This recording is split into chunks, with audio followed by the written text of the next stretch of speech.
Los fundamentos de la antroposofía. En nuestro tiempo frecuentemente se oye decir que, en épocas sombrías y caóticas de la vida espiritual, en que el alma humana ha perdido el ánimo, la confianza y la esperanza, toda clase de movimientos ocultos o místicos suelen encontrar el ambiente propicio para su actuar y, en el presente, ¿acaso sucede que los que dan poca importancia al debido discernimiento, consideran que la antroposofía también pertenece a tales movimientos? Las consideraciones de esta conferencia sobre los fundamentos de la antroposofía han de mostrar cuán poco se justifica confundir el método científico antroposófico con aquello con que a veces se lo compara. Desde un principio, la antroposofía se ha desarrollado sobre la base de la seriedad y una exactitud científicas, como en el campo de las ciencias naturales estas virtudes han sido cultivadas en el curso de los últimos 3 o 4 y hasta 5 siglos, pero, principalmente, en el siglo XIX, más lo que en el ámbito de dichas ciencias solo puede desarrollarse dentro de determinados límites, la antroposofía se propone ampliarlo hasta abarcar el conocimiento de los llamados mundos suprasensibles y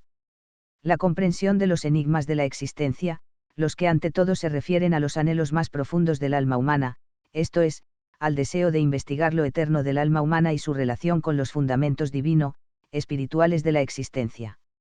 Si bien la antroposofía se desarrolla absolutamente sobre fundamentos científicos, también es cierto que, como ella tiene que responder a los grandes y profundos enigmas de la existencia, los que interesan a todos los seres humanos, debió desenvolverse de tal manera que ella resulte asequible al alma humana más sencilla y que corresponda a las necesidades de la vida práctica, como asimismo la vida anímica y espiritual de nuestro tiempo, quiere decir, a los anhelos que buscan el sostén interior. Y la firmeza del alma, la fuerza para el actuar y la fe en la humanidad y su destino.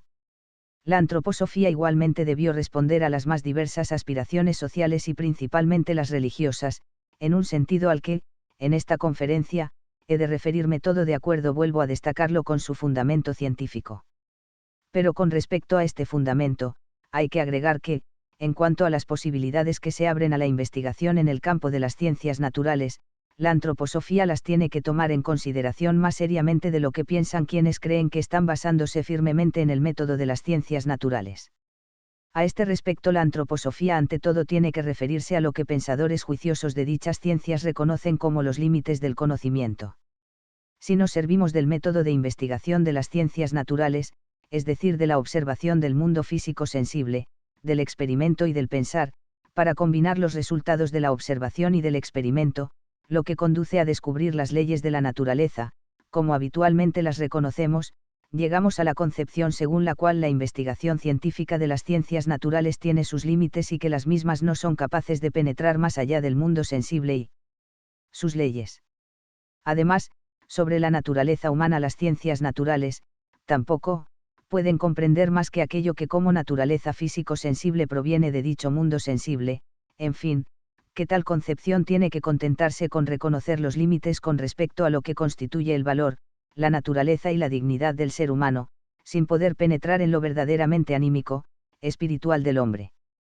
La antroposofía tiene que considerar con la debida exactitud justamente semejantes aspectos, si ella pretende que se la tome en serio, con toda claridad tiene que tomar en consideración que, meramente por arbitrariedad, no es posible, mediante el pensar desarrollado en las ciencias naturales, penetrar más allá del mundo de los sentidos, que no es posible alcanzarlo por arbitrariedad, debido a que el pensar mismo se ha educado y ha alcanzado su fuerza a través de la observación sensoria y que, debido a ello, entra inmediatamente en lo vacío, lo dudoso y lo poco satisfactorio si, abandonado a sí mismo, quiere penetrar en regiones más allá del mundo sensible. Sabido es que existen ciertas especulaciones filosóficas por las que el pensar, abandonado a sí mismo, pretende pasar de lo físicamente dado a lo suprasensible, mediante conclusiones lógicas de lo temporal a lo eterno. Mas aquel que sin prejuicios, por medio de semejantes conclusiones lógicas, quiere satisfacer sus anhelos anímicos de lo eterno, efectivamente llega a algo que no satisface, pues no tardará en darse cuenta de que, tan seguro como el pensar se siente cuando observa los seres y fenómenos de la naturaleza, tan poco seguro llega a ser el pensar abandonado a sí mismo, cuando trata de penetrar más allá de lo asequible a los sentidos. A raíz de ello existe la controversia de ciertos sistemas filosóficos. El uno, según su peculiaridad subjetiva, trasciende el límite del mundo sensible a su manera y establece un sistema, el otro, se basa en otro sistema, pero por este camino no se llega a ninguna concepción armónica, sino que se crea algo que no satisface de modo alguno. La antroposofía debe tener claramente presente lo que, con ánimo desapasionado, ha de sentirse frente al pensar abandonado a sí mismo, y con ello se le presenta uno de los escollos que debe esquivar para encontrar el camino que conduce a la investigación de lo eterno en la naturaleza humana y en el universo.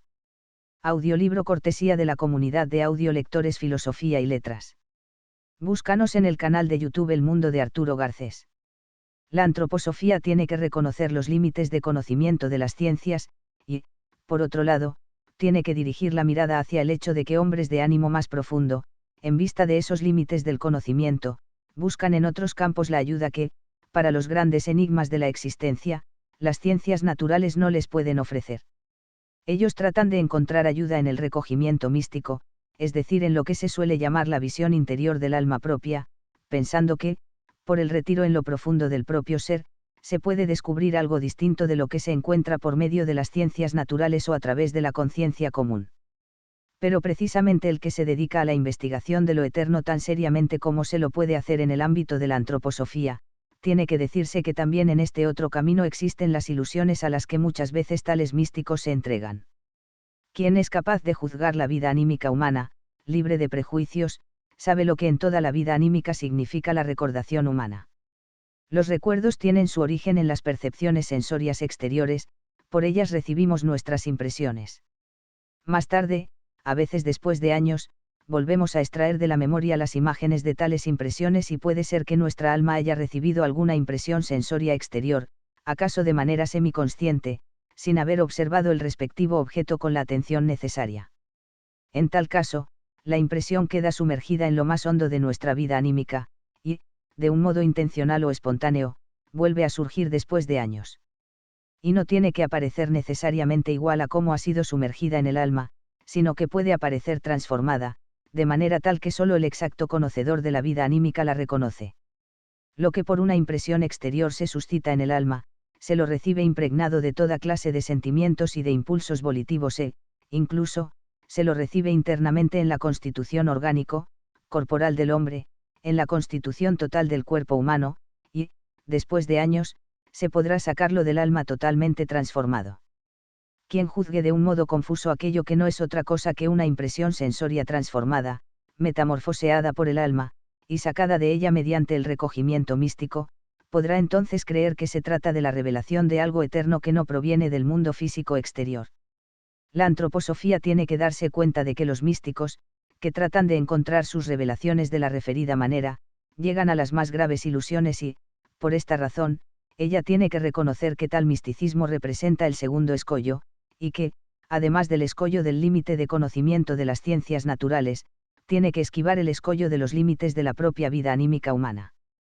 Primero, he tenido que expresar lo que antecede, con el fin de hacer notar cuán concienzudamente la antroposofía examina las fuentes de errores posibles, pues, por lo que sigue, he de describirles los senderos por los cuales la antroposofía puede penetrar en los mundos espirituales suprasensibles, y con ello será necesario relatar aspectos paradójicos, todavía poco comunes en nuestro tiempo. Podría pensarse, y muchos lo creen, que la antroposofía tampoco es otra cosa que una tentativa más o menos fantasiosa de penetrar mediante el conocimiento en mundos con los cuales la ciencia seria no debería ocuparse. La antroposofía sabe cuál no es el método correcto de investigar lo espiritual suprasensible, y, por lo tanto, también puede conocer el punto de partida que permite determinar la manera de cómo realmente se pueden hacer las investigaciones. Al darse cuenta de lo que son los caminos que pueden conducir a ilusiones y errores abre, a la vez, el paso a la verdadera, aunque todavía previslumbrante respuesta a lo que se presenta como una pregunta. La antroposofía parte de lo que sigue. Con las fuerzas cognoscitivas comunes, como las que poseemos en la vida corriente y en la ciencia oficial, debido al límite de conocimiento de las ciencias naturales y del retiro místico, no se puede conocer más que la naturaleza exterior y lo que de ella la vida anímica humana puede captar. Por consiguiente, para alcanzar el conocimiento de lo que se halla más allá de la naturaleza exterior, se debe apelar a las fuerzas del alma que en ella están latentes en la existencia común, o, mejor dicho, de las cuales el hombre no es consciente. La antroposofía quiere desenvolver esas fuerzas, que en el alma dormitan, para poder penetrar mediante las nuevas fuerzas cognoscitivas, una vez despertadas, en los mundos en que no es posible penetrar por medio de las fuerzas cognoscitivas comunes. Por parte de serios investigadores científicos ya se habla actualmente de toda clase de tuerzas anormales del alma humana o del organismo humano, fuerzas que darían prueba de que el ser humano está en relación con más esferas que aquellas que la biología o la fisiología comunes pueden mostrar. Pero la antroposofía tampoco se vincula con semejantes fuerzas anormales de la vida anímica humana. Ella apela a las fuerzas normales del alma humana y solo continúa desarrollándolas. Pero al comenzar hace falta lo que quisiera llamar, modestia intelectual. Es necesario poder decirse, comenzaremos como hemos sido de niño, durante la primera infancia cuando hemos entrado en el mundo, dotados de una vida anímica onírica, la que solo nos permitía usar los propios miembros del cuerpo de un modo todavía poco hábil y orientarnos apenas o de ningún modo en el mundo. No obstante, por medio de la educación y por la vida misma, se han desarrollado, sacándolas de lo profundo de la naturaleza humana, las fuerzas que al principio habían estado latentes en las profundidades de la organización humana. En posesión de las fuerzas del alma, las que han sido desarrolladas por la educación y por la vida, habrá que decirse, en el alma humana, posiblemente, pueden hallarse latente otras fuerzas más y que éstas, desde un determinado punto de partida, también pueden desenvolverse ulteriormente del mismo modo que las fuerzas anímicas del niño se han desenvuelto hasta su punto evolutivo actual. Ciertamente solo la práctica puede demostrar la verdad de lo que acabo de expresar, y la investigación antroposófica se desenvuelve en la práctica. Al respecto, se trata de que, ante todo, se considere la totalidad de la vida anímica humana y que las distintas fuerzas del alma continúen desarrollándose, a partir de su estado normal dentro de la vida humana. En primer lugar, se trata de la fuerza pensante del hombre, la formación de los pensamientos, por un lado, y por el otro, de la fuerza volitiva. Entre ambas, o sea, entre la fuerza del pensar, que se desarrolla a base de las impresiones exteriores, o también a través de la capacidad de orientación que la vida nos haya donado, entre esta fuerza pensante y la fuerza volitiva, por la que estamos situados en la vida con nuestra actividad humana, se halla lo anímico, la suma de nuestras impresiones y nuestros sentimientos. Para la ciencia antroposófica principalmente ha de tratarse desarrollar la fuerza del pensar y la fuerza de la voluntad, elevándolas a un grado más alto que, por la vida común, pueden alcanzar, pues no se puede investigar lo eterno por medio de disposiciones exteriores, sino únicamente a través de un íntimo desarrollo de las fuerzas del alma. Como tales. Pero al elevarse el desarrollo de la fuerza pensante, por un lado, y el de la fuerza volitiva, por el otro, a grados más altos de los que se alcanzan en la vida común, se elevará al mismo tiempo de algún modo y por sí solo, como lo veremos, lo que constituye el elemento anímico más profundo y más íntimo de la naturaleza humana, esto es la fuerza del ánimo Gemütskraft. Por lo tanto, en primer lugar, se nos presenta la pregunta, ¿cómo es posible desarrollar la fuerza del pensar para llegar al conocimiento de un grado evolutivo más alto que por la vida común se alcanza? En mi libro Cómo se alcanza el conocimiento de los mundos superiores, y en la segunda parte de mi ciencia oculta, como asimismo en otros libros, he descrito el sendero y los ejercicios respectivos. Ahora voy a caracterizar, en primer lugar, lo fundamental del desarrollo de las facultades del alma humana. Los pormenores correspondientes se encuentran en dichos libros. Para una conferencia introductoria será suficiente exponer lo fundamental con el fin de indicar el sentido y la esencia de la cuestión que nos ocupa. Lo que en la vida común poseemos como fuerza del pensar se suscita por las impresiones sensorias que se producen de un modo viviente. Observamos el mundo que se nos presenta en colores y sonidos, los que causan en nosotros impresiones vivas y, en el alma, nos quedan entonces pensamientos que nos formamos según estas impresiones. Con razón calificamos estos pensamientos como pálidos, pues sabemos que, en la vida común, los mismos tienen para el alma menos intensidad que las impresiones sensorias, y, también, sabemos que de los pensamientos comunes que se producen a causa de las impresiones sensorias, en cierto modo, nos ocupamos pasivamente en comparación con la intensidad con que, en el alma, experimentamos dichas impresiones. Después, hay que tratar que la vivacidad que estas impresiones suscitan en el alma, sea considerada como ejemplo, según el cual la antroposofía, quiere desarrollar la vida pensante misma de un modo más elevado y más fortalecido, con el fin de efectuar la investigación. Es preciso que la vida pensante se eleve, se incremente y se fortalezca mediante numerosos ejercicios interiores del alma. Lo que voy a describir aparecerá como algo sencillo, pero, en general, la ciencia espiritual, como aquí la entendemos, no es más sencilla que las investigaciones en el observatorio astronómico, en los laboratorios químicos y físicos o en la clínica. Lo fundamental, que ahora describiré de un modo sencillo, requiere para su desarrollo, según la disposición que para ello se tenga, años, meses o semanas. De entre los numerosos ejercicios interiores del alma, solamente voy a escoger algo característico. Se trata de que, en primer lugar, se fije la atención en el modo de cómo en la vida común se experimenta el pensar. Por extraño que suene el que libre de prejuicios, observe su propio pensar, tendría que decirse que la expresión yo pienso no es del todo correcta. El pensar se desenvuelve frente a los objetos exteriores. Solo nos damos cuenta debido a que, en cierto modo, volvemos la mirada sobre el organismo físico y porque nos percibimos a nosotros mismos desde afuera, nos damos cuenta de que el pensamiento que nos formamos depende de nuestro organismo físico y, por lo tanto, decimos, yo pienso. Pero para la conciencia común la expresión yo pienso no se justifica plenamente, y la ciencia de orientación antroposófica precisamente aspira a que dicha expresión realmente se vuelva justificada. A este fin procede, por ejemplo, a colocar una representación sencilla en el centro de la conciencia de toda la vida anímica. Se puede realizar de tal manera que la atención del alma se concentre exclusivamente sobre tal representación, lo que se alcanza a través del ejercitarse. En los referidos libros, se describen los distintos ejercicios por los que se logra ser capaz de distraer la atención de todo lo demás que, desde afuera o desde adentro, pueda absorber la actividad del alma y para que, plenamente, a voluntad interior, tal como comúnmente se procede con relación a problemas aritméticos, el alma se abandone a esa representación sencilla.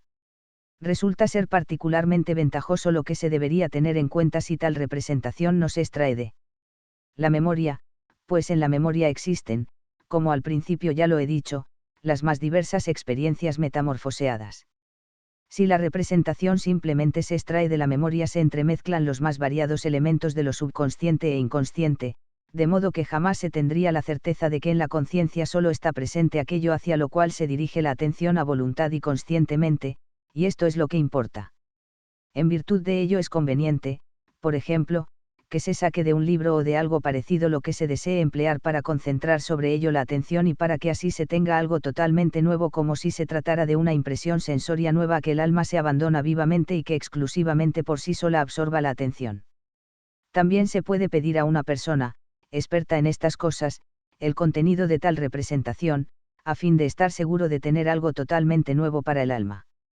No hay que temer que, de esta manera, el otro pudiera ejercer un poder sugestivo sobre el alma, ya que no se trata de que el contenido de una representación ejerza efecto sobre el alma, sino que ella misma despliegue sus fuerzas verdaderamente propias con la más viva atención. Así como se puede fortalecer el músculo del brazo al utilizarlo trabajando, también es posible intensificar el pensar de la fuerza anímica, fortalecerlo por medio de la concentración sobre determinadas representaciones con la más viva atención, repitiendo tales ejercicios cotidianamente. Esto conducirá a que la vida pensante misma, independientemente de impresiones sensorias, paso a paso llegue a ser tan viviente y tan intensa como el alma comúnmente experimenta con vivacidad la impresión sensoria. Así como en comparación con la vivacidad de las impresiones sensorias, los pensamientos suelen ser pálidos, así también, por medio de los ejercicios del alma, por la meditación o concentración, es posible un pensar íntimamente fortalecido. Un pensar tan vivaz como lo es la impresión sensoria. Lo expuesto ya les muestra que la ciencia de orientación antroposófica conduce a resultados contrarios a los que da el desenvolvimiento de ciertos estados anímicos humanos de índole patológica, enfermiza. Lo que el hombre desarrolla como visiones, alucinaciones, mediumnidad, la sugestión por hipnosis y cosas similares, tiende a lo contrario de lo que se entiende por continuar el desarrollo de la normal facultad pensante, según el método de la investigación antroposófica. Si el hombre emprende algo que le conduce a la alucinación, a la visión, haciéndole fácilmente sugestionable, sus fuerzas anímicas en cierto modo se apartan de las impresiones sensorias y fluyen en el organismo humano. Como alucinante, como visionario el hombre se torna dependiente de su organismo en mayor grado que con relación a las impresiones sensorias exteriores.